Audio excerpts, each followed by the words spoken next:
We got a 2012? 2009 XR650L. This could apply to any dirt bike out there. See how this is loose right here? Now we all know how to tighten that up.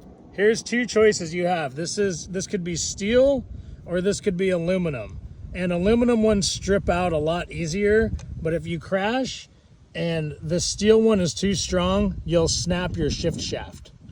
If you don't ever want to snap your shift shaft, get an aluminum one, because the aluminum ones snap and break and bend a lot easier than a steel. They're not as strong.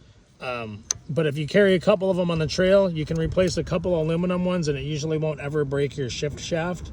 Just remember, if you do run a heavy duty steel one, it can break it.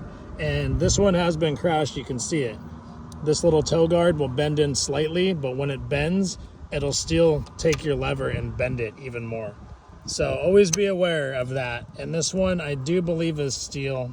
It might not be, I'm gonna have to check, but aluminum is the way to go, and this could be aluminum too. That's why it might be worn out. I can't tell how heavy it is and I haven't scratched it yet. But usually if they're that wobbly, they typically are aluminum. So anyway, just keep that in mind. I do see a little rust in here though, so I'm not sure. But just know when you pick your shifter if it's aluminum or steel based on what you want to do.